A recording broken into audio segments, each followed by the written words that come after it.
過年開開心心，估唔到新年第一晚就遇到衰神。事發地係沙田月明村露天停車場。片段所見，半夜三更有人鬼鬼祟祟喺車輛之間不停徘徊，又用電筒照入車窗睇下有冇值錢嘢，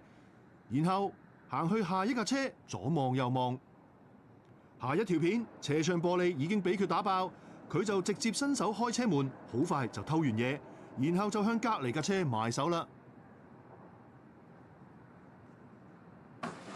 大年初一晚咧，凌晨嘅時間啦，咁老公就半夜就望到樓下有人鬼鬼祟祟，然之後就即係攞電筒照下啲車咁樣啦，咁佢就覺得有啲懷疑，望到有個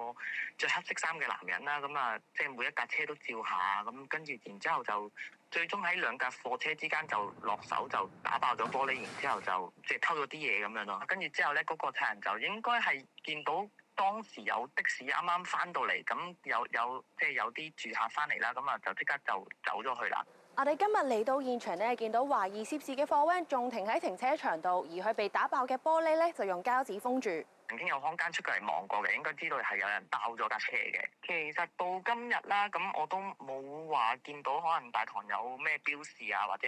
等等嘅嘢做啦。其實我哋個下邊嘅停車場咧就冇直接話有看更睇住咁樣嘅。管理處嘅做法不嬲，我諗佢哋都係睇到，未必係即時做到嘢咁樣咯。就此事，我哋去信屋邨辦事處，回覆話已經報警交由警方調查及處理，並要求承辦商於農曆新年期間再加強保安巡邏，以保障停車場使用者安全。其實都擔心嘅呢啲大時大節咧，其實即係大家可能成日都唔喺香港啊，或者係出咗去玩，或者係有嘢翻啊，咁有陣時可能冇懷疑自己一啲嘅財物喺車度咧，咁就即係俾啲賊人乘機偷到嘢咁樣咯。想提下大家記得喺啲即係大時大節嘅時間，咁啊留意下自己啲財物啦。有陣時可能喺停車場裏邊都未必係即係好安全。